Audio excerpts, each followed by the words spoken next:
2021. Tanpa berlama-lama, saya akan langsung panggilkan pembicara pertama dari tim pemerintah pembuka. Waktu dan tempat dipersilahkan.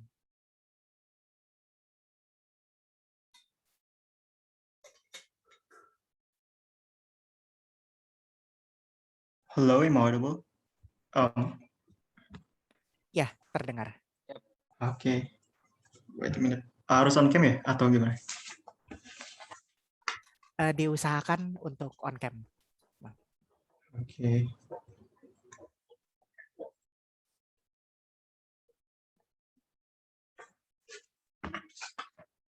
Coba set timer.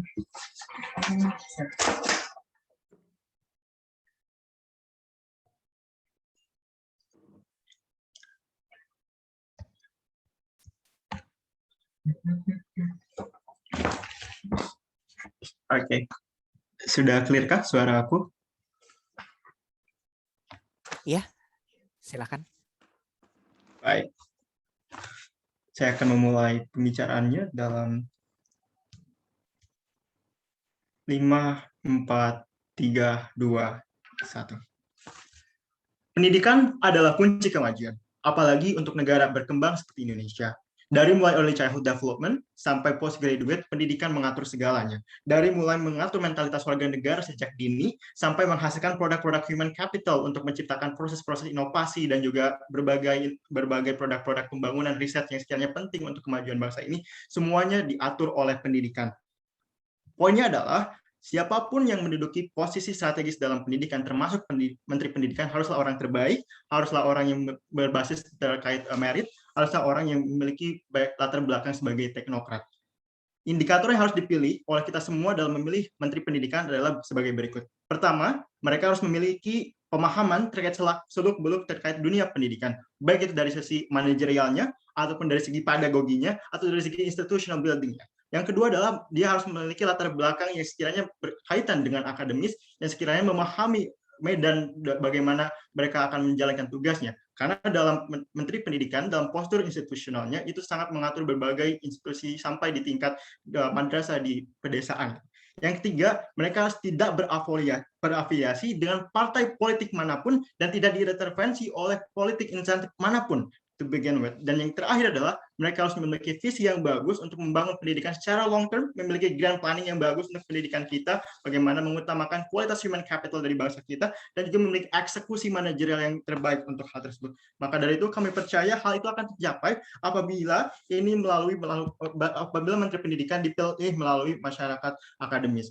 Yang dimaksud dengan masyarakat akademis adalah bagaimana kumpulan-kumpulan seperti insan akademis seperti dosen, guru, mahasiswa, dan siswa dalam afiliasi seperti Forum Rektor Indonesia ataupun dalam PGRI ataupun dalam institusi-institusi pendidikan lainnya yang sekiranya bisa melakukan collective bargaining antar seluruh hal tersebut, dan juga dilakukan proses assuming feasibility, bagaimana misalkan prosesnya berlangsung dengan mengetes dari segi sesi seperti konsultasi publik, atau bagaimana ada sesi untuk memproses ataupun mengetes terkait kapasitas dari ini secara rigorous gitu, secara terpadu, secara mendalam, dan juga melalui berbagai asumsi-asumsi teknis lainnya. Karena ini adalah discussibly that jadinya kita tidak akan terlalu berbicara panjang terkait hal terkait policy atau modalnya. Tapi yang akan diperdebatkan kali ini adalah bagaimana kita membandingkan Menteri Pendidikan yang dipilih melalui insan akademis dan dipilih melalui presiden, mana yang lebih baik. Kita akan membandingkan hal tersebut dan secara fokus berbicara terkait prinsipil dan juga berbicara terkait outcome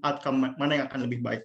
Pertama, mari kita belajar ataupun menelik terkait status quo. Kenapa Menteri Pendidikan yang dipilih oleh presiden sangat memberikan presiden yang tidak baik dalam proses pemilihan ataupun dalam konteks policy product.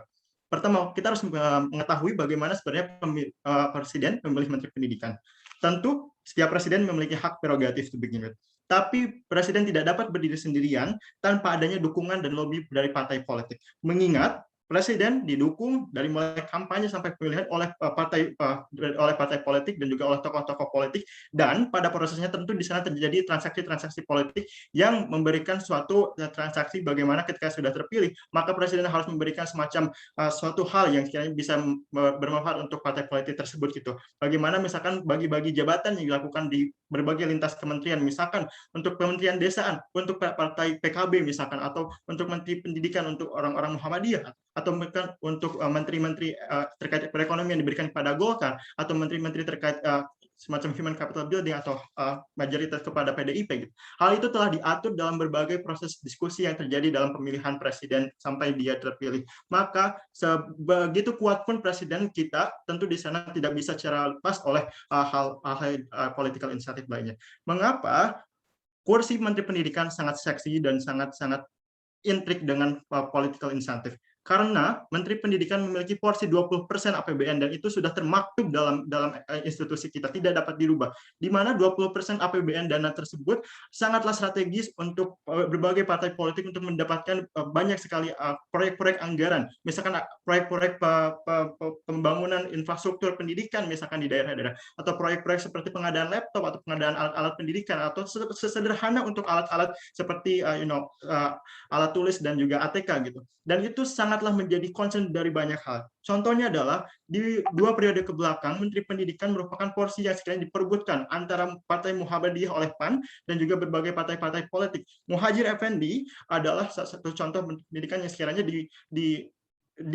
memiliki latar belakang atau afiliasi politik dengan berbagai partai politik, baik itu dengan organisasi seperti HMI dan yang lainnya. Dan kami melihat bahwa praktiknya hal-hal inilah yang sekiranya sangat-sangat kita harus antisipasi secara baik dan secara dini mungkin, dan bagaimana caranya supaya proses-proses yang dilakukan untuk menentukan Menteri Pendidikan dan juga policy product yang dihasilkan oleh Menteri Pendidikan yang sekarang ini tidak dapat memberikan hasil-hasil yang sekiranya efektif untuk semuanya, atau memberikan hasil yang baik untuk berbagai insan pendidikan. Khususnya dalam konteks pendidikan, ini harus dipilih melalui insan akademis. Mengapa masyarakat akademis akan jauh lebih bagus, yang kedua, dalam menghasilkan profil Menteri Pendidikan yang sekiranya bisa memberikan impact yang bagus, pun juga dalam proses yang bagus juga.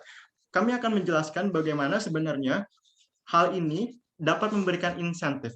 Bagaimana masyarakat akademis berpartisipasi secara langsung dalam pemilihan Menteri Pendidikan.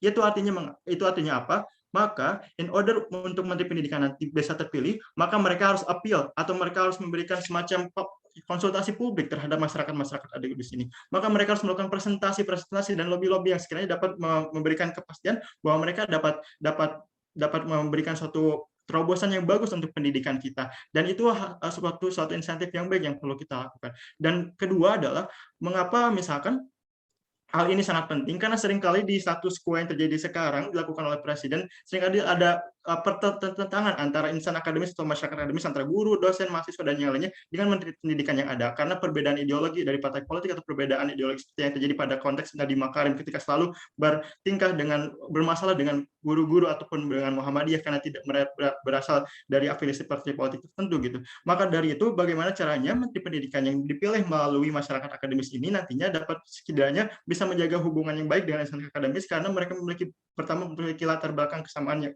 sama, terus juga bagaimana mereka bisa melakukan diskusi-diskusi yang baik untuk pembangunan pendidikan di negara kita, dan pada akhirnya hal seperti check and balance akan jauh lebih baik, karena bagaimanapun juga Menteri Pendidikan nantinya, supaya mereka bisa terpilih lagi, mereka harus memberikan performa yang baik terhadap masyarakat akademis. Maka harus melakukan berbagai kebijakan yang sekiranya dapat sesuai dengan urgensi dan juga riset-riset yang dilakukan oleh masyarakat akademis itu sendiri. Insentif ini sangat penting bagi Menteri Pendidikan terpilih nantinya untuk meningkatkan kualitas pendidikan dari kita. Baik itu kualitas dan infrastruktur pendidikan yang selama ini sangat terbelakang, ataupun bagaimana kita memberikan suatu aspek perbaikan dalam konteks pendidikan secara luas. Sekian dari kami, terima kasih. Baik, terima kasih untuk pembicara pertama dari tim pemerintah pembuka. Selanjutnya saya panggilkan pembicara pertama dari tim oposisi pembuka. Waktu dan tempat dipersilahkan. Oke, apakah suara saya dengar jelas? Halo? Ya, silahkan. Oke. Untuk interupsi bisa langsung diambil saja, karena saya tidak akan melihat chat box. Saya akan memulai pidato saya dalam hitungan 3, 2, 1.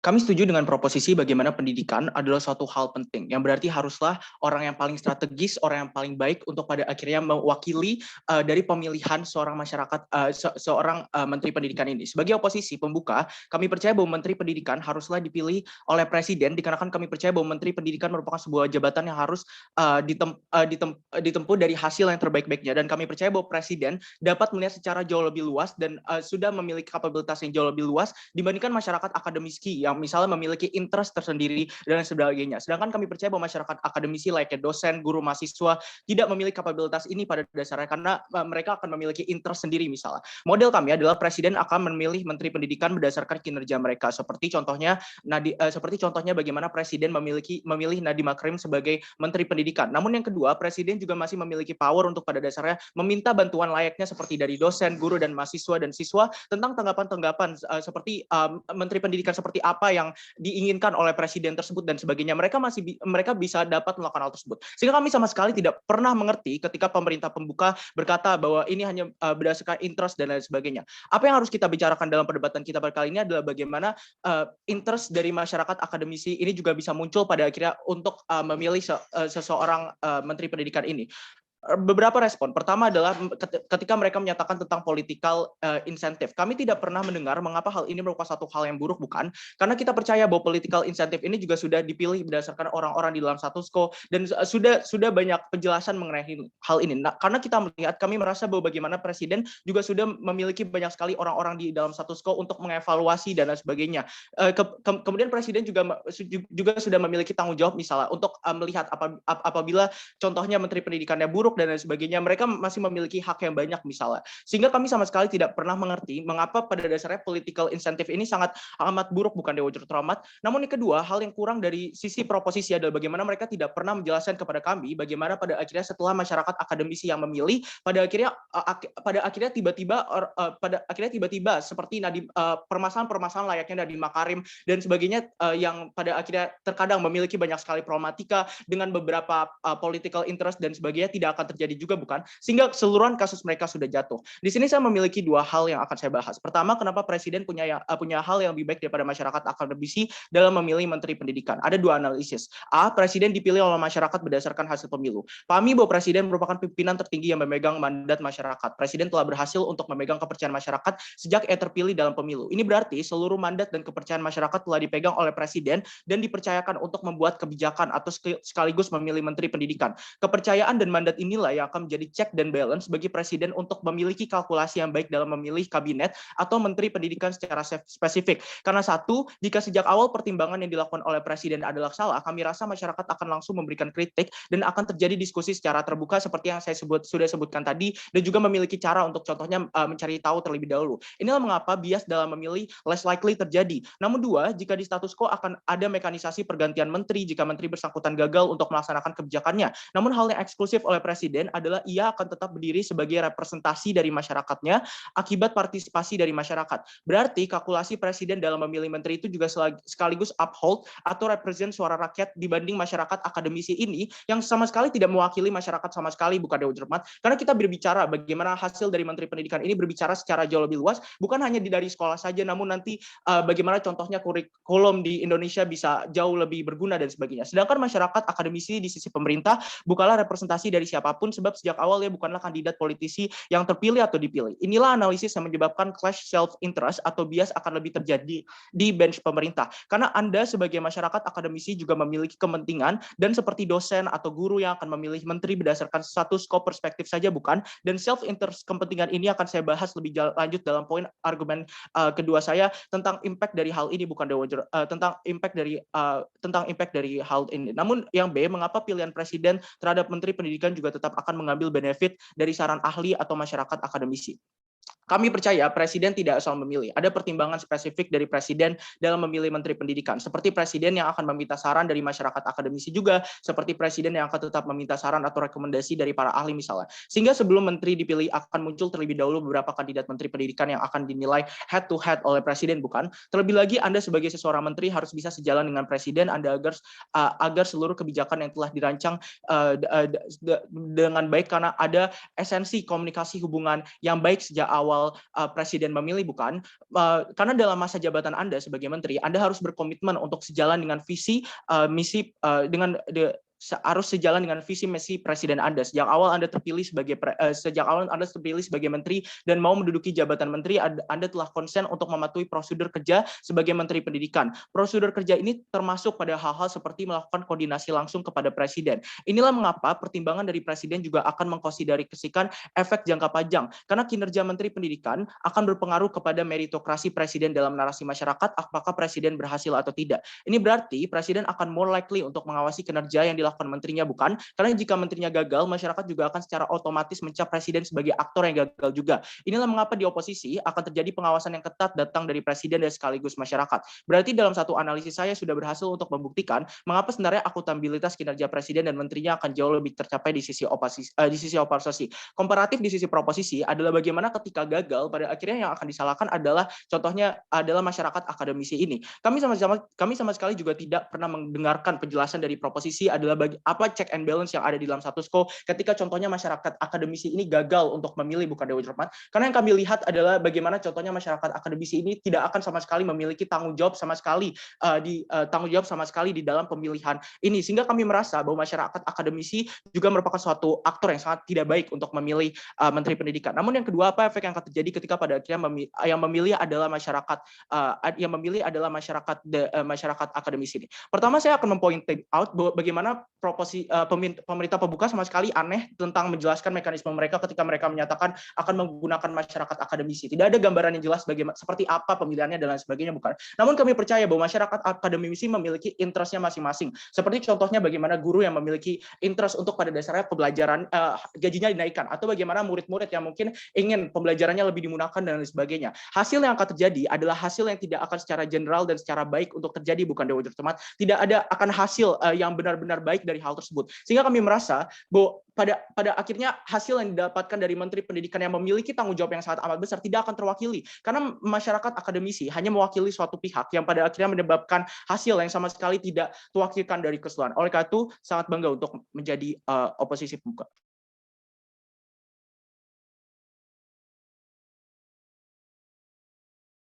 Baik, terima kasih untuk pembicara pertama dari tim oposisi pembuka. Selanjutnya saya panggilkan pembicara kedua dari tim pemerintah pembuka. Waktu dan tempat dipersilahkan.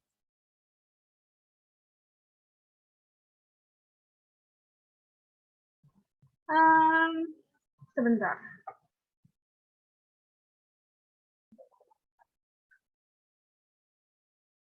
Oke.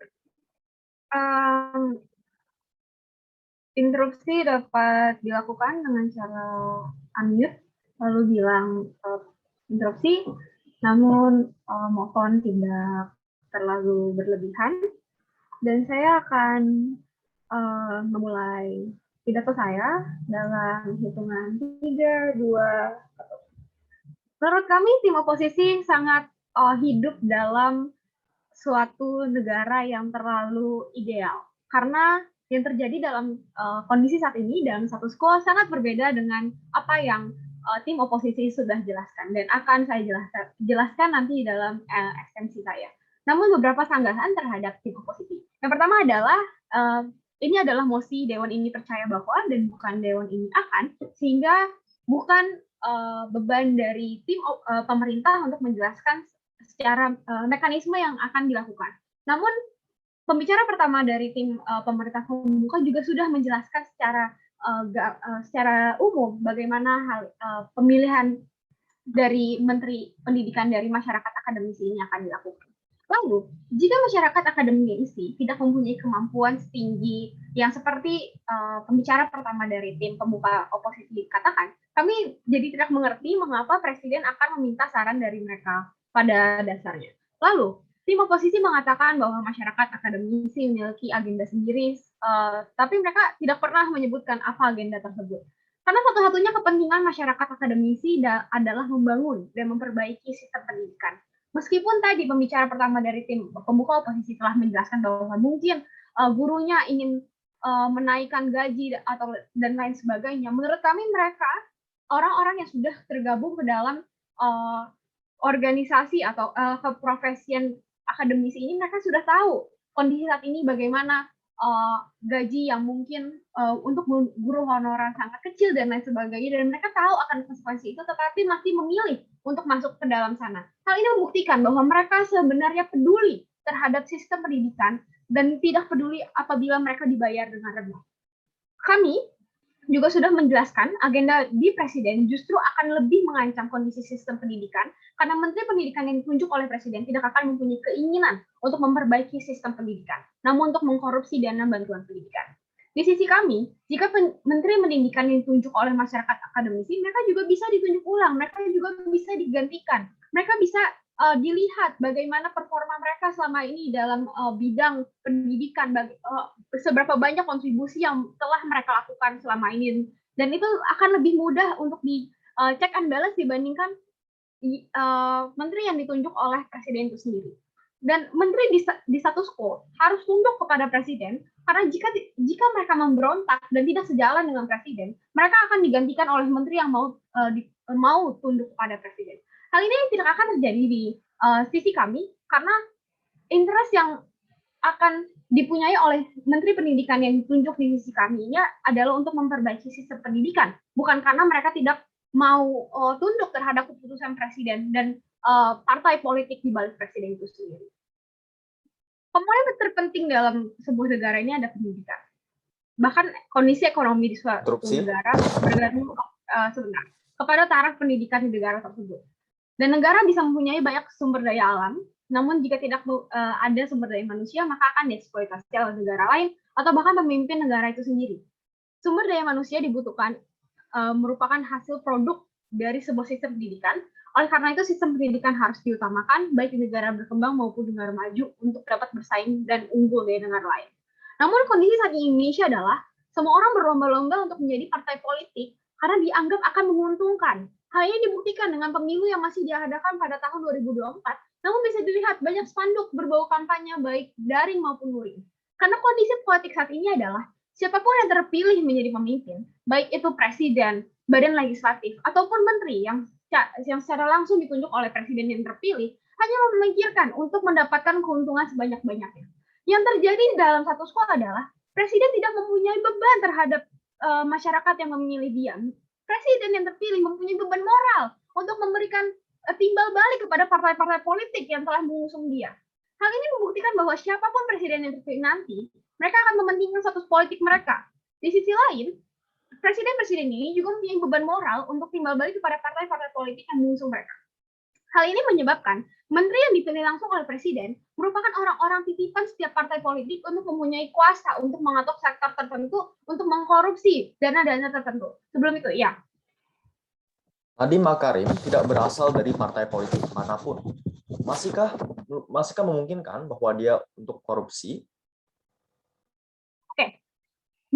Menyadari bahwa Nadiem Makarim bukan berasal dari partai politik, namun dia merupakan pengusaha, di mana pengusaha-pengusaha ini juga mempunyai andil terhadap perekonomian Indonesia. Noticing that Trump menjadi presiden di Amerika Serikat agar bisnis-bisnisnya dapat berjalan dengan lancar tanpa ada tanpa ada batasan-batasan dari peraturan-peraturan tertentu atau dapat just slide it away. Hal ini juga terjadi ketika menteri-menteri yang ditunjuk oleh presiden ini bahkan bukan dari partai politik. Karena seperti yang telah dikatakan tadi merupakan pengusaha di mana dia juga ingin membesarkan perusahaannya. Pastinya ada kesepakatan antara presiden dan Nadiem untuk bekerja sama. Lalu, namun jika menteri pendidikan dipilih oleh masyarakat akademis, politisasi posisi dapat dikurangi atau bahkan dihilangkan. Karena sebagaimana pembicaraan pertama saya sudah jelaskan, bahwa masyarakat akademis ini tidak terafiliasi dengan partai politik manapun, hal ini membuat siapapun yang terpilih menjadi menteri pendidikan nantinya hanya mempunyai satu tujuan, yaitu memajukan pendidikan di Indonesia atau di negara tersebut. Tidak hanya terbebas dari beban moral untuk timbal balik terhadap partai politik, akademisi ini merupakan orang yang paling mengerti tentang kondisi dan masalah yang sedang terjadi di dunia pendidikan, serta mengetahui solusi yang paling tepat. Hal ini eksklusif di OG, karena para akademisi ini terjun langsung ke lapangan, mempunyai pengalaman selama bertahun-tahun. Pengetahuan dan pengalaman dalam ranah pendidikan ini sudah bisa dipelajari bahkan selama 5 tahun oleh Menteri Pendidikan yang ditunjuk langsung oleh Presiden. Jika tim oposisi berargumen bahwa presiden juga dapat memilih presiden pendidikan dari akademisi, dua hal. Kami sudah jelaskan bahwa presiden pasti memilih menteri dengan mempunyai agenda politik di belakangnya, namun kemungkinan hal ini juga untuk terjadi juga akan sangat rendah. Namun lebih dari itu, jika menteri pendidikan ini dipilih oleh presiden, mereka akan mempunyai beban moral untuk tunduk terhadap presiden serta segala keputusan yang dapat mengancam sistem pendidikan itu sendiri. Tapi mau tidak mau harus mereka harus tunduk karena presidenlah yang memilih mereka. Hal ini tidak akan terjadi di OG karena akademisi ini hanya bertanggung jawab pada masyarakat akademisi dan masyarakat secara umum, sehingga mereka tidak punya beban moral untuk membantu presiden dalam memenuhi beban politiknya. Di sisi oposisi, dana pendidikan akan dikorupsi dan hanya memenuhi agenda-agenda tertentu dan tidak akan terjadi di OG. Terima kasih. Baik, terima kasih untuk pembicara kedua dari tim pemerintah pembuka. Selanjutnya saya panggilkan pembicara kedua dari tim oposisi pembuka. Waktu dan tempat dipersilahkan.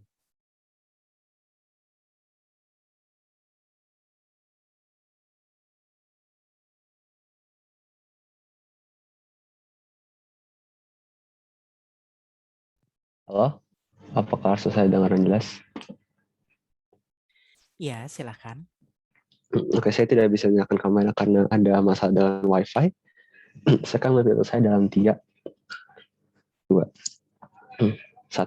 Proposisi tidak bisa memfiat debat ini dan mengatakan bahwa keputusan presiden akan dipengaruhi oleh partai politik karena jelas mereka tidak menyadari bagaimana sistem dan struktur pemerintahan di Indonesia contohnya bekerja karena mereka memutuskan bahwa debat ini hanya berlaku di Indonesia, bukan mari kita akan membahas dalam konteks dan skop Indonesia. Ada 2 interest dari partai politik, ada 2 alasan mengapa mereka ingin supaya misalnya orang dari partai mereka terpilih sebagai presiden. Yang pertama adalah untuk memenangkan voting atau pilihan selanjutnya sehingga partai mereka tetap sukses dan jaya.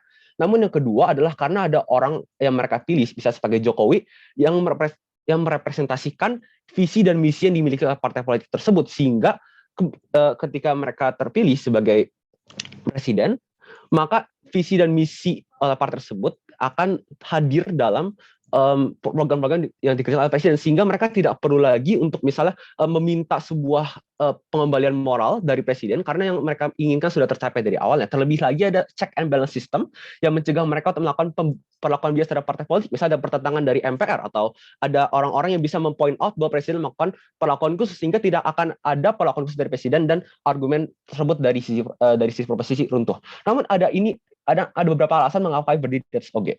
Mohon sadari bahwa dari awal Adit sudah menjelaskan kepada Anda bahwa presiden sudah dipilih dari masyarakat sejak awalnya, bahwa masyarakat memilih orang yang paling merepresentasikan keinginan mereka untuk menjadi presiden, sehingga semua keputusan dilakukan oleh presiden akan mewakilkan semua pendapat rakyat, karena jelas jika Anda tidak mau pilihan Anda untuk direpresentasikan oleh hal tersebut, maka Anda tidak harus memilih seorang presiden untuk Jokowi sebagai presiden misalnya.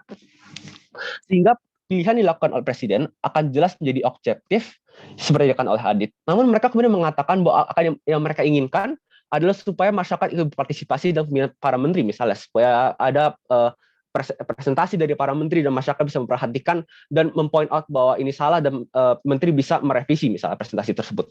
Makanya ketika mereka mengatakan bahwa menteri harus melakukan presentasi, ini sangat problematik karena yang pertama, diskusi yang dilakukan oleh para masyarakat akademis tidak akan terjadi secara objektif, malah akan terjadi secara subjektif. Mari kita ambil contohnya, di mana ada golongan siswa misalnya yang menginginkan supaya yang memiliki insentif bahwa mereka ingin supaya waktu pembelajaran dilakukan lebih cepat misalnya, supaya ada misalnya hanya ada 4 jam pembelajaran tiap harinya. Tetapi ada juga golongan guru yang menginginkan bahwa yang berpikir bahwa oh iya pembelajaran saya lakukan saat ini tidak sukses, tidak efektif, sehingga saya menginginkan supaya waktu pembelajaran dilamakan, atau saya menginginkan supaya kita menggunakan cara lain, sehingga ada pertentangan, ada tabrakan dari tiap golongan yang tidak akan bisa bersatu, sehingga ketika tiap menteri berpresentasi misalnya, maka akan ada pertentangan, akan ada permintaan supaya menteri merevisi, dan menteri akan terpaksa untuk merevisi karena itu diinginkan oleh sisi proposisi, bukan, sehingga akan ada revisi yang tidak akan pernah berakhir karena akan ada pertentangan, akan ada oposisi, akan ada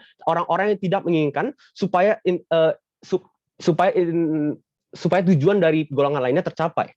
Namun terlebih lagi, ketika mereka mengatakan bahwa menteri akan bisa diganti ketika program yang dilakukan oleh para menteri tidak dipercaya masyarakat, maka ini lebih problematik lagi karena proposisi mengatakan bahwa program pendidikan tiap menteri tidak akan bisa jalan momen ketika ada orang-orang yang mengatakan bahwa oh iya saya tidak percaya dengan program Anda, saya bisa memilih Anda supaya dikeluarkan, sehingga walaupun dalam best case scenario mereka di mana ada program yang sangat baik bagi masyarakat misalnya yang long term dan masyarakat tidak melihat bahwa ada dampak dalam short term ya, mereka bisa memvote out menteri tersebut, maka program yang long term walaupun bagus tersebut tidak akan bisa berjalan karena dalam short termnya ketika masyarakat melihat bahwa oh ya ini tidak baik dan mereka memvote out menteri tersebut, maka menteri tersebut tidak akan bisa berjalan dan ini akan terus berlaku untuk menteri-menteri selanjutnya sehingga tidak akan ada program yang lebih baik dan pendidikan di Indonesia akan tetap terhambat di sana, misalnya dia akan terus berlanjut.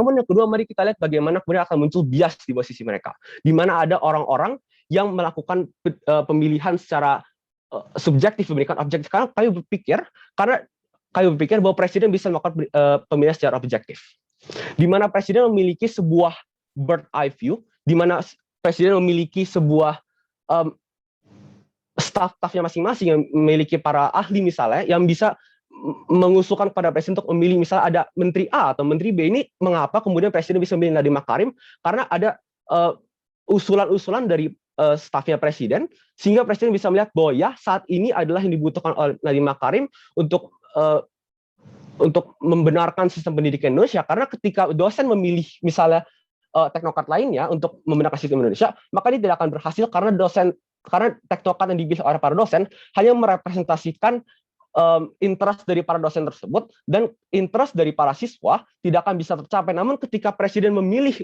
misalnya Nadiem Makarim, maka Nadiem Makarim merepresentasikan interest dari presiden, di mana interest presiden merepresentasikan interest dari para rakyat. Sehingga menurut kami jika Anda tidak ingin memilih presiden, maka Anda tidak hanya jika Anda ingin memilih menteri secara langsung dari masyarakat akademisi, Anda tidak perlu memilih presiden, Anda hanya perlu memilih menteri dan presiden tidak lagi dibutuhkan di sini. Namun menurut kami, dengan Anda mengatakan bahwa oh ya masyarakat akademisi bisa memilih menteri secara langsung, maka menurut kami ini juga berlaku bagi misalnya masyarakat kelautan yang terdiri dari misalnya nelayan dan juga ahli-ahli kelautan, di mana mereka bisa memilih menteri-menteri kelautan. Menurut kami ini sangat bermasalah karena ada juga orang-orang yang tidak teredukasi, misalnya ada nelayan-nelayan, ada siswa-siswa yang tidak mengetahui bagaimana apa jalur pendidikan seseorang sehingga program-program mereka hanya melihat apa programnya, mereka tidak melihat latar belakang yang dimiliki oleh orang tersebut, sehingga pilihan yang dilakukan, walaupun ada pilihan, walaupun sisi profesi berpikir bahwa pilihan yang dilakukan oleh siswa pasti akan baik, menurut kami pilihan tersebut dari awal tidak irasional, karena mereka memilih secara subjektif, mereka memilih dengan bias dari awalnya. Nah, mari kita lihat dampak lanjutannya, bukan di mana misalnya ada orang-orang yang memilih Nadiem Makarim dan kemudian Nadiem Makarim berhasil. Mari kita lihat apa dampaknya. Ketika siswa melihat bahwa interest mereka tidak terrepresentasikan, maka akan ada call out culture di mana mereka misalnya ranting di Twitter dan mereka mengatakan bahwa ya ini salah pemerintah karena pemerintah tidak campur tangan, ini salah para guru karena para guru hanya ingin interest mereka untuk di-up, sehingga mereka tidak akan misalnya belajar secara fokus di kelas karena mereka melihat guru hanya ingin menang sendiri, guru tidak memperhatikan apa interest mereka, sehingga kemudian yang akan terjadi di status quo adalah siswa tidak akan belajar secara fokus dan pendidikan yang Anda inginkan di sisi profesi tidak akan pernah tercapai. Sekian, terima kasih.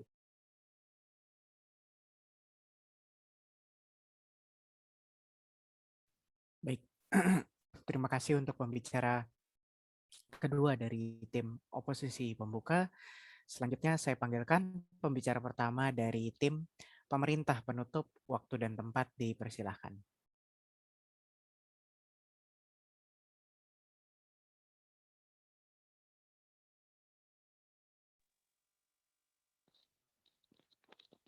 Baik, apakah suara saya terdengar dengan jelas?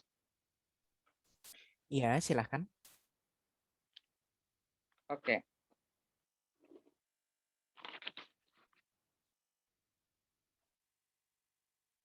Saya akan mulai pidato saya dalam 3, 2, 1. Kami menyadari bahwa dunia pendidikan merupakan suatu dunia kompleks, bisa dipahami hanya dengan melihat pendapat dari masyarakat secara umum. Kita harus melihat pendapat masyarakat menyeluruh dan detail bagaimana dunia pendidikan ini harusnya berjalan. Menurut kami dari tim pemerintah penutup, presiden bukanlah sebuah eligible dalam memilih seorang menteri pendidikan yang pada dasarnya kualitas pendidikan Indonesia ke depannya. Kita bisa melihat bahwa yang dipilih presiden saat ini belum mampu untuk memberi tujuan. Banyak sekali problem-problem yang terjadi. Misalnya banyak sekali sistem-sistem pendidikan nanti dan banyak sekali pendidikan yang sebenarnya tidak merepresentasikan keinginan masyarakat Dewan Juri yang terhormat. Karena kita bisa melihat bahwa presiden bukanlah hanya bekerja untuk pendidikan, namun presiden juga bekerja untuk hal-hal lain, banyak sekali faktor-faktor lingkungan, kesehatan dan lain-lain, sehingga presiden tidak bisa berfokus. Ini akan saya jelaskan dalam pidato dalam argumentasi saya mengenai bagaimana presiden tidak mampu atau tidak eligible dalam menentukan seperti apa menteri pendidikan yang seharusnya dipilih dan bagaimana menteri pendidikan ini mampu untuk memajukan pendidikan di Indonesia. Dan juga saya akan menjelaskan dalam poin argumentasi saya nantinya bagaimana masyarakat akademisi adalah orang-orang sebenarnya lebih eligible jika dibandingkan dengan presiden Dewan Juri yang terhormat. Dan kami juga akan memberikan beberapa poin bantahan terhadap tim oposisi sebelum masuk ke poin argumentasi saya. Pertama, tim dari oposisi pembuka memesan bahwa orang-orang yang akan dipilih presiden datang dari pendapat ahli. Dan juga mereka mengatakan bahwa presiden akan bertanggung jawab terhadap pendapat ahli tersebut. Mereka bisa menjamin pendapat ahli akan didengar secara menyeluruh dan akhirnya bisa menjadi sebuah pilihan. Kami rasa tidak. Mengapa? Karena ahli hanya memberikan pendapat dan yang menentukan apakah menteri pendidikan tersebut akan dipilih adalah presiden juga pada ujungnya. Karena presiden memegang kendali siapa yang akan menjadi menteri pendidikan pada nantinya. Dan presiden pastilah akan memilih orang yang paling menguntungkan bagi dirinya. Orang yang datang dari partai politiknya atau orang yang datang dari partai politik yang telah mendukungnya ketika dia menjadi. Dengan demikian, di sisi mereka juga akan banyak sekali interest-interest yang datang. Interest tersebut akan jauh lebih berbahaya. Mengapa? Karena interest yang datang di sisi adalah interest yang menguntungkan bagi pihaknya, bukan menguntungkan bagi dunia. Kita tidak memikirkan apakah dunia pendidikan akan maju, namun bagaimana bisa direpresentasikan, bisa mendapatkan kursi di dunia pendidikan, misalnya Dewan. Karena itu, pendapat-pendapat ahli tersebut tidak akan bisa menjadi sebuah patokan dan mungkin saja tidak akan didengar oleh Presiden Dewan Juri yang terhormat. Dan juga mereka menjelaskan di sisi pemerintah akan banyak sekali interest yang terjadi di dunia, misalnya dari dosen, guru, mahasiswa, dan siswa, dan semacam. Kami, interest tersebut bukanlah sebuah masalah, karena pastinya nanti akan ada juga deliberasi yang dilakukan ini akademisi. Bagaimana menteri pendidikan yang sebenarnya Dewan Juri yang terhormat dan interest tersebut hanya berkutat pada dunia pendidikan. Tidak ada campur tangan lain dari dunia politik misalnya dan semacamnya. Oleh karena itu, pastilah interest yang bertolak belakang itu nantinya akan menimbulkan suatu masalah besar yang harus diselesaikan oleh Menteri Pendidikan. Dan masalah ini pastilah sudah disetujui oleh semua akademisi Dewan Juri yang terhormat. Menurut kami ini bukanlah sebuah masalah dan pastinya interest yang muncul nanti adalah interest tentang pendidikan. Dan menurut kami interest ini pasti juga menguntungkan dunia pendidikan dan ini bukan sebuah masalah yang terhormat. Mereka juga tidak terima kasih. Mereka juga mengatakan bahwa presiden terpilih melalui interest rakyat. Namun mereka tidak menjelaskan interest apa yang rakyat inginkan. Interest tersebut pastilah bukan pendidikan. Misalnya dari interest bidang-bidang lain dan semacamnya. Dan bukan hanya dari bidang pendidikan Dewan Juri yang terhormat. Dan juga pastilah ingin memilih interest yang mana paling juga misalnya dengan mempertahankan posisinya sebagai presiden yang terhormat dan presiden juga mungkin akan mementingkan yang paling banyak orang-orang di kota dengan berbagai infrastruktur dan orang-orang tersebut bisa melihat bahwa presiden memiliki yang baik dan memperbaiki posisinya sebagai incumbent atau semacamnya dan ini akan menjadi keuntungan bagi presiden. Oleh karena itu ini lihat. Namun presiden tidak mempeduli apa yang terjadi di pelosok. Bagaimana orang-orang di pelosok tidak mengerti akan sistem pendidikan. Presiden tidak memikirkan itu karena dilihat oleh interest masyarakat di kota-kota besar yang mengutamakan presiden akan mendapatkan vote dan semacamnya. Dewan yang terhormat. Oleh karena itu Indonesia sekarang ini semakin timpang dan semakin jelek, Dewan. Inilah yang akan kami jelaskan dari tim pemerintah yang tidak dijelaskan oleh tim oposisi pemerintah pembuka. Mereka hanya fokus terhadap dunia politik dan bagaimana presiden namun di sisi kami, presiden sebenarnya bukan merupakan aktor yang eligible. Mengapa demikian? Mengetahui bahwa dunia pendidikan merupakan dunia kompleks yang banyak sekali pengkajian dan juga melihat bagaimana masalah konkret yang terjadi. Pemimpin negara yang tidak memiliki latar belakang pendidikan sama sekali, Dewan dan tidak mengetahui bagaimana dunia pendidikan seharusnya pendidikan sesuai dengan apa yang masyarakat akademisi inginkan, sesuai dengan apa yang jalan saat ini. Yang Presiden tahu adalah bagaimana dunia pendidikan itu bisa menguntungkan bagi tertentu yang bisa menguntungkan presiden dan memperkuat posisinya nanti. Dan ini juga pastinya akan berdampak pada kerja menteri. Bagaimana menteri pendidikan yang seharusnya Indonesia akan bekerja untuk visi dan misi presiden tersebut tidak dicopot pada nantinya Dewan Terhormat. Kita bisa banyak sekali sistem-sistem pendidikan yang gonta-ganti yang diinginkan oleh seperti meniru pendidikan luar negeri. Namun pada nyatanya kurikulum tersebut dengan apa yang diinginkan oleh masyarakat karena masyarakat tidak memiliki atau basic khusus, basic dasar untuk melakukan hal tersebut. Misalnya K13 yang menggunakan siswa untuk belajar sendiri, namun siswa tidak memiliki buku untuk internet yang baik untuk melakukan hal tersebut. Ini hanya dilakukan agar presiden di depan masyarakat dan presiden melakukan inovasi-inovasi baik. Namun di sisi kami dari akademisi tidak akan melihat hal seperti itu, namun melihat data-data yang terjadi sehingga menteri pendidikan yang terpilih bukanlah bekerja atas data-data konkret yang harus diselesaikan. Oleh karena itu kami bangga untuk mendukung mosi ini. Terima kasih.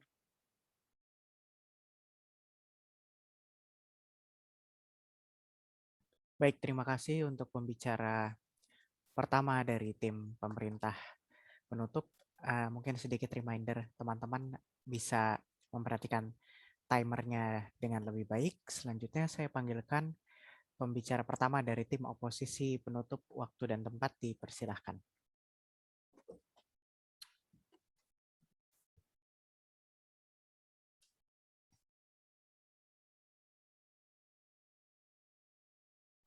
Halo, apakah saya terdengar dengan jelas? Ya, silahkan. Oke, apabila ada interupsi, tolong di-unmute saja, karena saya tidak akan membaca chat. Saya akan memulai dalam 3, 2, 1. Tugas utama seorang Menteri Pendidikan adalah 2, yaitu pertama, untuk menciptakan sistem pendidikan yang ideal, dan yang kedua adalah untuk yang merupakan tugas menteri apapun, yaitu untuk menjalani agenda presiden. Jadi saya tidak mengerti mengapa tim pemerintah ingin mengatakan bahwa mereka akan terlalu fokus dalam dunia politik, tidak akan mengatur dunia pendidikan dan segala macam. Hal tersebut sangatlah memungkinkan dalam sisi kita juga. 2 bantahan terhadap kasus pemerintah sebelum saya melanjutkan dengan argumen saya. Pertama, terhadap pemerintah membuka ketika mereka mengatakan bahwa Menteri Pendidikan dalam status quo akan bertindak korupsi. 3 alasan mengapa hal ini tidak memungkinkan dalam sisi kita juga. Pertama, mereka tidak menjawab POI saya. Mereka tidak menjawab interupsi saya ketika saya mengatakan bahwa ketika saya membuktikan bahwa tidak semua Menteri Pendidikan yang dipilih oleh Presiden berasal dari partai politik saja. Tapi yang kedua, meskipun mereka termasuk dalam partai politik, ini tidak memungkinkan, ini tidak eksklusif dalam sisi mereka. Mengapa? Karena intinya semua manusia dengan insentif yang buruk akan melakukan korupsi dalam sisi manapun. Meskipun mereka akademisi, meskipun mereka ingin fokus terhadap dunia pendidikan, mereka tetap akan korupsi jika emang mereka merupakan manusia yang jahat. Tapi 3, inilah mengapa hal tersebut sangat lebih baik dalam sisi kita. Mengapa? Karena ketika seorang presiden yang memilih mereka mereka akan mengatasnamakan nama presiden. Hal ini membuktikan bahwa mereka akan less likely untuk melakukan korupsi dalam status quo, dan terutama karena ada banyak check and balance dari KPK yang akan mengawasi para menteri tersebut dalam sisi kita. Bantahan yang kedua, ketika mereka mengatakan bahwa presiden tidak memiliki kredibilitas apapun. Dua alasan mengapa ini salah. Pertama, tentu saja seorang presiden memiliki kredibilitas. Bapak Joko Widodo memiliki gelar pendidikan insinyur, saudara-saudara. Jadi tentu saja mereka akan membuat desisi yang sangat rasional. Yang kedua, meskipun mereka tidak memiliki gelar pendidikan apapun, tentu saja mereka akan memiliki banyak advisor yang akan membantu mereka dan akan membantu presiden dalam memilih menteri pendidikan tersebut. Jadi tentu saja mereka akan memiliki kredibilitas. Jika mereka ingin melanjutkan argumen ini, mereka harus membuktikan mengapa Nadiem Makarim sekarang tidak berkredibilitas, mengapa menteri pendidikan manapun yang dipilih presiden tidak memiliki kredibilitas manapun dengan program-program sukses yang terjadi dalam status quo. Bantahan lainnya akan terintegrasi dalam pidato saya. Satu argumen yang akan saya bawa, itu mengapa akademis bukan aktor yang tepat. Dua hal analisis yang akan saya bawa dalam sini. Pertama, dalam aspek pendidikan, yang kedua adalah dalam aspek politik. Pertama, dalam aspek pendidikan. Dan alasan utama kenapa mereka sang akademis bukan merupakan aktor yang tepat adalah karena mereka tidak mewakili kebutuhan rakyat. Mengapa mewakili kebutuhan rakyat itu merupakan hal yang sangat penting? Ini merupakan sangat penting karena sebuah sistem pendidikan yang ideal merupakan sistem pendidikan yang bersifat universal yang mewakili semua kebutuhan rakyat. Mengapa ini tidak dapat tercapai dalam sisi pemerintah? Pertama, karena hampir setiap akademis berasal dari Jawa. Mereka semua Java sentris, tidak ada pun akademis yang berasal dari luar Jawa. Dan meskipun ada, hanya minimal jumlahnya. Hal ini bermasalah. Mengapa? Karena apabila mereka yang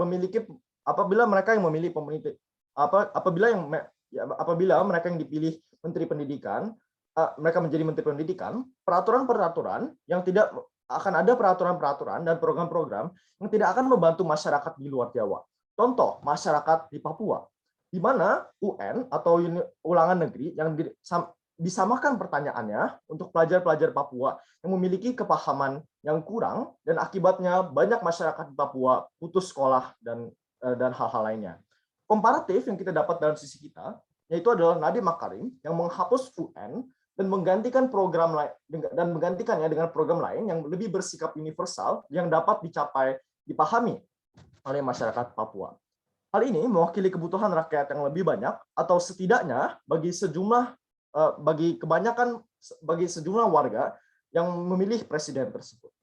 Yang kedua, itu adalah sejumlah besar alasan mengapa sangat bermasalah bagi dunia pendidikan adalah yang pertama, yang kedua, sejumlah besar dari mereka memiliki ide-ide yang abstrak. Contoh, yaitu ide-ide progresif di tengah masyarakat yang sangat konservatif, seperti ide-ide komunisme dan ide-ide Marxis. Hal ini sangat berbahaya karena akan ada banyak kemungkinan di mana menteri pendidikan akan mengubah sistem-sistem menjadi lebih komunis dan lebih sentris. Bayangkan apa yang akan terjadi terhadap Indonesia apabila kita mencantumkan ide-ide tersebut dalam dunia pendidikan. Namun, mengapa semua ini lebih baik dalam sisi kita? Mengapa yang dipilih oleh presiden lebih baik? Karena pertama, yang jelas yaitu adalah mereka menjadi simbol di mana pilihan rakyat yaitu presiden akan memilih menteri pendidikan dan secara tidak langsung menteri pendidikan tersebut akan menjadi pilihan rakyat. Hal tersebut sangatlah berguna bagi Indonesia pada saat ini. Yang kedua yaitu adalah aspek politik. Dan hal yang ingin saya bahas dalam sini yaitu berkesinambungan. Hal ini sangat penting karena ada banyak peraturan-peraturan pemerintah atau program-program pemerintah yang harus melewati agenda Menteri Pendidikan juga. Contoh, dalam bidang ekonomi yang bekerja sama dengan Nadiem Makarim untuk melakukan kolaborasi startup dengan baterai nikel dengan Tesla. Hal ini tidak dapat tercapai dalam sisi pemerintah karena dua alasan. Yang pertama, itu sang akademis tidak memiliki pengalaman politik atau tidak memiliki background atau edukasi politik manapun. Tapi yang kedua adalah ada kemungkinan bahwa mereka tidak akan setuju dengan program pemerintah tersebut. Bayangkan apa yang akan terjadi apabila sang akademis tersebut mendukung partai oposisi seperti PKS, di mana sang pemerintah merupakan Jokowi. Semua program pemerintah tidak akan berjalan, bukan? Kita memperbaiki hal tersebut. Dan dalam sisi kita, hal tersebut sangat amat lebih baik, karena setidaknya semua program pemerintah yang akan diisukan oleh Jokowi tentunya akan jalan dalam status quo. Dan hal tersebut sangat penting karena itu merupakan tugas sang pemerintah, tugas sang menteri, tugas menteri manapun. Dan atas semua alasan itu, kami sangat bangga untuk menjatuhkan. Terima kasih.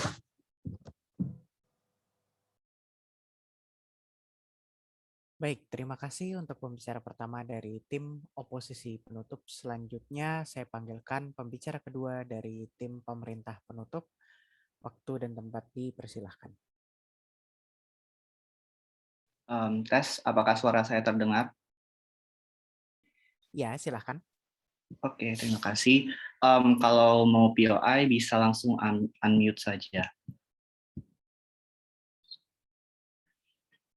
Oke, saya akan memulai dalam 3, 2, 1. Ada 3 poin klarifikasi penting yang ingin saya buat. Pertama, argumen tim oposisi mengenai bird eye view dari tim mereka bukanlah suatu benefit yang spesifik di tim mereka.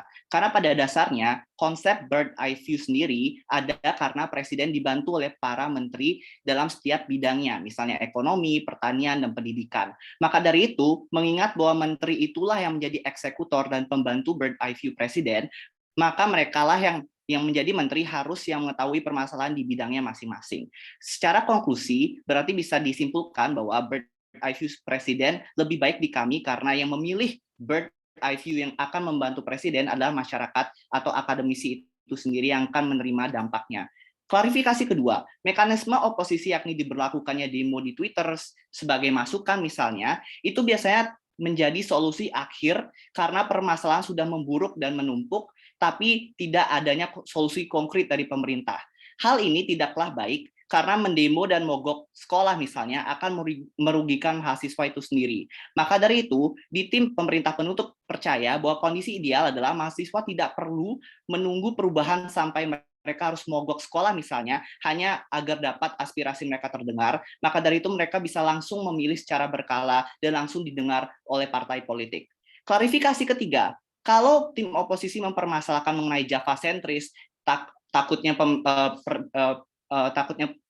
menteri itu akan Java sentris karena akademis itu tidak banyak ada di Papua, ini merupakan problematika yang sangat teknis. Tapi kedua, ini sangat ofensif karena mereka menganggap bahwa seluruh masyarakat atau akademis di Papua dan Sulawesi tidak memiliki kredibilitas yang mumpuni selayaknya akademisi di Jawa.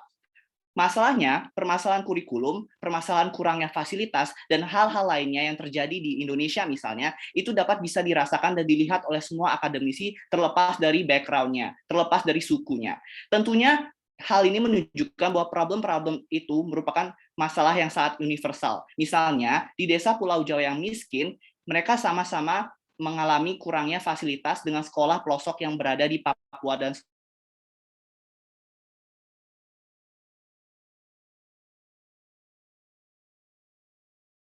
belah pihak, yakni sekolah swasta maupun publik di seluruh pelosok di negeri Indonesia sendiri. Lalu yang ketiga, dengan logika mereka sendiri, kalau Jokowi yang seorang masyarakat dari Solo sendiri akan memilih menteri di sisi mereka, pastinya undang-undang atau perencanaan atau programnya akan selalu Java sentris, mengingat logika mereka bahwa orang yang dari Jawa misalnya pasti akan selalu Java sentris. Hal ini tidaklah masuk akal, maka dari itu konteks mereka sangatlah ekstrim. Ada 2 isu yang ingin saya bahas. Pertama, mengapa secara prinsip kemampuan untuk memilih sangatlah esensial. Kedua, mengapa pemilihan secara langsung oleh akademisi akan memberikan kinerja yang jauh lebih baik. Pertama, mengapa secara prinsip kemampuan untuk memilih sangatlah esensial. Satu pembingkaian penting. Tim penutup pemerintah akan menjawab terlepas dari kemampuan menteri maupun akademisi itu, dan percaya bahwa pemilihan secara dasar itu adalah hal yang sangat penting di negara demokrasi. Hal yang pertama yang mereka kontestasikan di tim oposisi adalah mereka sangat takut bahwa akan ada agenda atau interest akademisi yang beda-beda. Poin pertama, hal ini normal-normal saja dalam pemilihan umum atau pemilihan daerah yang sudah terjadi di status quo sekarang. Karena dalam esensi pemilihan umum maupun daerah, kita semua memiliki agenda yang berbeda-beda. Misalnya masyarakat yang bekerja sebagai buruh dengan masyarakat yang bekerja di kantoran pasti akan memiliki agenda atau interest yang berbeda. Tapi toh kita tetap memberikan kesempatan untuk bagi mereka untuk memilih secara langsung calon pemimpin yang akan merepresentasikan mereka. Hal ini karena pemilihan suara mayoritas pasti akan berdampak juga pada masyarakat lainnya yang tidak memilih politisi tersebut, karena pertama, mereka dikekang oleh amanat, dan kedua, tujuannya pun sama, yakni perubahan ekonomi secara general atau perubahan pendidikan secara general. Maka dari itu, perbedaan interest bukanlah alasan mengapa seseorang harus dipilih presiden atau harus dipilih oleh akademisi. Pemilihan langsung secara prinsip itu penting karena pertama, dampak yang ditanggung langsung akan menuju kepada akademisi itu sendiri. Misalnya kurikulum yang buruk misalnya akan berdampak pada mahasiswa tidak bisa memilih matkul sesuai dengan bakatnya. Lalu yang kedua, Menteri Pendidikan sendiri bekerja untuk akademisi di bidang pendidikan, maka dari itu Menteri Pendidikan bertanggung jawab untuk para akademisi itu sendiri. Di tim pemerintah penutup, pemilihan langsung sangatlah penting karena akhir suara dari pemilihan tersebut akan lebih bisa menggambarkan apa yang diinginkan oleh akademisi melalui jumlah pemilih yang memilih calon A yang menggaungkan undang-undang kurikulum A. Ini yang tidak dapat diberikan dari sekedar memberikan masukan, karena pertama, masukan tersebut dilakukan tidak secara serentak misalnya, lalu yang kedua, masukan itu sendiri tidak bisa dikuantifikasikan selayaknya jumlah suara di pemilihan umum. Apa konklusi dari permasalahan ini? Terlepas dari intrikasi pemilihan umum, terlepas dari kapabilitas menteri maupun akademisi itu sendiri, kemampuan untuk memilih langsung penting karena langsung bisa menggambarkan apa yang kita inginkan dan memberikan kekuasaan untuk menentukan apa yang terbaik bagi diri mereka sendiri terhadap orang yang akan terdampak dari suatu undang-undang tersebut. Poin kedua, mengapa pemilihan langsung oleh akademisi akan memberikan kinerja yang lebih baik? Di tim oposisi mereka berbicara bahwa di tim mereka masih akan ada check and balance karena presiden masih bisa meminta masukan di Twitter misalnya. Satu pembingkaian penting. Tidak seperti pemerintah pembuka, kami tidak akan menyayangkan partai politik secara keseluruhan. Namun yang kami sayangkan adalah mekanisme pemberian masukan yang tidak mengakomodasi suara akademisi di ranah partai politik sehingga tidak hanya ada perubahan mindset bahwa akademisi itu merupakan voter base yang penting. Mengapa? Karena mereka bukanlah voter base dari partai politik ini. Ini karena pengambilan keputusan dilakukan oleh presiden dan partai politik secara internal. Ini mengapa walaupun bisa memberikan masukan di tim mereka, masukan tersebut tidak bisa memberikan dampak signifikan karena akademisi bukanlah voter base langsung. Kalaupun misalnya pendidikan buruk, mereka masih bisa memiliki bidang lainnya seperti bidang ekonomi yang mungkin calon politisi dari parpol tersebut bisa bekerja dengan baik. Di dunia kami, dengan mahasiswa bisa memilih langsung, merekalah yang akan menentukan apakah politisi dari suatu parpol yang akan menempati kursi Menteri Pendidikan tersebut harus bekerja dengan framework apa misalnya. Hal inilah yang sama terjadi dengan DPR, di mana parpol berlomba-lomba menggaungkan rencana swasembada padi misalnya, agar masyarakat bisa memilih politisi dari parpol mereka untuk menduduki kursi DPR, gubernur, dan lain-lainnya. Kalaupun menteri di kedua belah pihak buruk, mengapa jauh lebih baik di kami? Karena di kami bukan hanya masyarakat yang mencopot, namun mereka bisa belajar apa yang salah dengan calon sebelumnya, dan karena mereka yang akan memilih dan pilihan tersebut akan berdampak langsung ke mereka akan jauh lebih hati-hati di pemilihan selanjutnya. Pilihlah tim pemerintah penutup. Terima kasih. Baik, terima kasih pembicara kedua dari tim pemerintah penutup. Selanjutnya saya panggilkan pembicara kedua dari tim oposisi penutup. Waktu dan tempat dipersilahkan.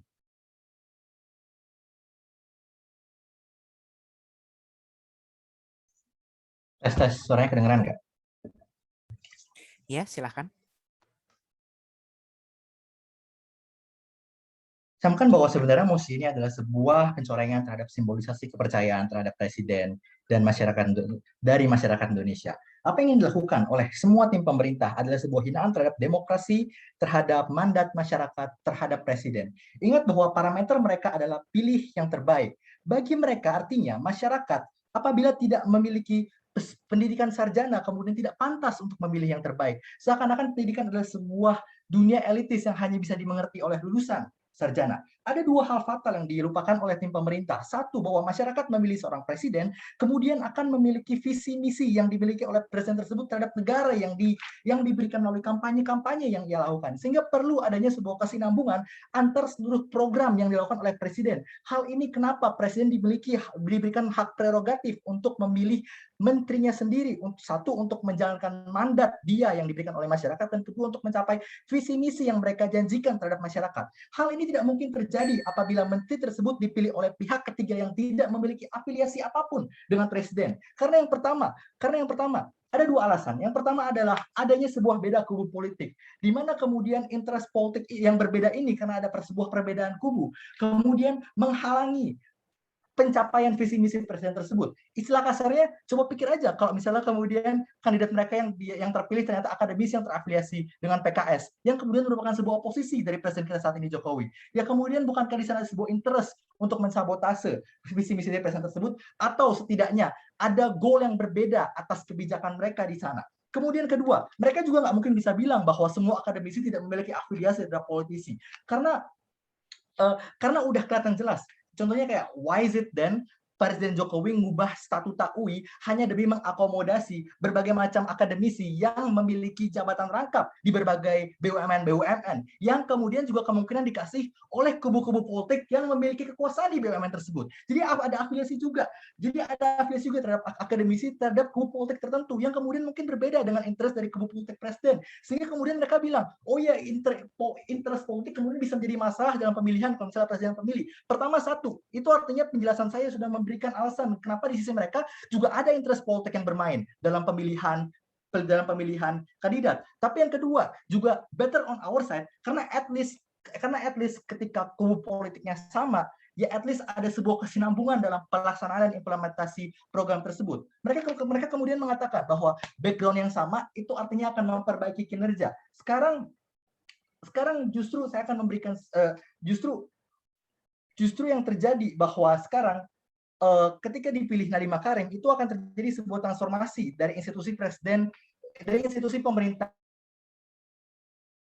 yang biasanya lambat kemudian menjadi selayaknya startup. So dari ada sebuah argumentasi berlawanan terhadap background. Untuk kinerja yang baik maka background-nya harus sama. Saya tidak berpikir bahwa kinerja kemudian bisa diparameterkan oleh background yang sama. Kemudian di mana parameter kedua, kenapa kemudian kinerja ini bisa kemudian menjadi lebih baik? Karena kesinambungan visi menjadi hal yang sangat penting. Kenapa kemudian sangat penting untuk memiliki kesinambungan antara visi? Kita lihat contoh Indonesia saat ini. Indonesia saat ini sangat ingin menggalakkan industri teknologi. Kalau kalian ikutin pasar saham akhir-akhir ini, sektor teknologi merupakan salah satu sektor yang paling kuat. Saham bank digital, saham SAS merupakan saham yang memiliki lanjakan nilai berkali-kali lipat. Bukalapak and GoTo ingin IPO. BUMN menggiatkan smelter nikel agar bisa bekerja sama dengan Tesla dengan hilirisasi produksi baterai nikel. Koherensi yang kemudian dimiliki oleh Menteri Pendidikan Nadiem Makarim dalam visi ekonomi untuk menggalakkan sektor teknologi adalah untuk mentransformasi sarjana muda menjadi sumber daya manusia yang baik, sumber daya pekerja manusia yang baik. Apa contohnya? Program Magang Siap Kerja yang memperbolehkan siswa menggunakan 20 SKS mereka yang biasanya bakal mereka pakai buat matkul-matkul wajib universitas juga, kayak seperti olahraga, bahasa Inggris, yang kemudian bisa digunakan untuk mendapatkan pengalaman kerja langsung, yang kemudian juga berkontribusi terhadap implementasi dan penggalakan sektor teknologi. Yang saat ini bisa kita lihat dari resipien program magang itu sendiri juga banyak kan perusahaan-perusahaan startup teknologi, yang kemudian akhirnya memiliki sebuah kesinambungan terhadap endgame dari visi misi presiden saat ini. Kemudian kenapa kemudian koherensi ini tidak mungkin terjadi di sisi pemerintah? Habis ini sadar bahwa akademisi itu bukan praktisi. Kebanyakan dari mereka tidak biasa untuk turun ke jalan menyelesaikan sebuah implementasi ekonomi dari hulu ke hilir. Itu kenapa? Ada sebuah perbedaan gelar antara yang namanya doktor dengan PhD. Di mana doktor adalah gelar honorer yang diberikan terhadap praktisi di bidangnya. Sedangkan PhD didapatkan oleh akademisi melalui pembelajaran dan penciptaan disertasi yang merepresentasikan ide-ide abstrak.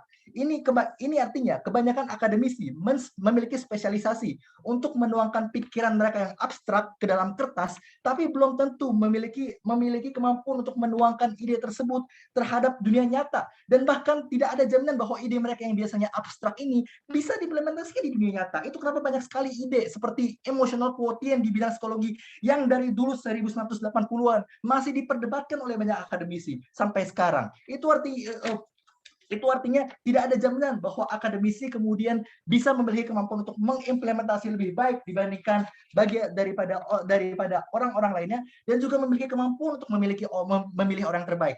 Karena patokan mereka bukan dari apa yang praktis dan apa yang bisa diimplementasikan, tapi kemudian apa abstrak yang mereka percayai. Itulah kiblat mereka dalam memilih.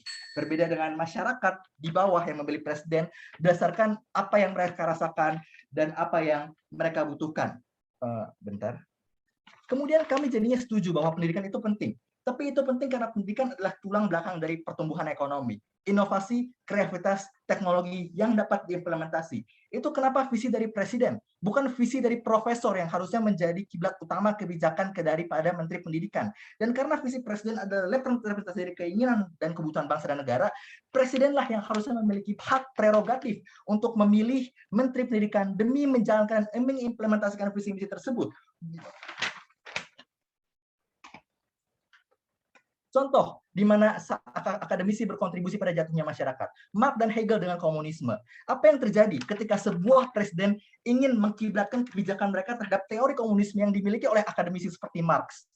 Maoist China, Stalinis Soviet yang berkontribusi pada kelaparan dan genosida dari berbagai macam orang. Yang jadi pertanyaan kemudian yang menjadi basis untuk tim pemerintah. Apa yang menunjukkan bahwa akademisi kemudian lebih tahu terhadap apa yang rakyat inginkan dan rakyat butuhkan dibandingkan rakyat itu sendiri yang telah memilih presiden. Kami percaya presiden memiliki hak prerogatif karena dipilih oleh rakyat tahu apa yang mereka mau, dan pendidikan merupakan satu kendaraan untuk memenuhi apa yang rakyat mau. Presiden harus memilih.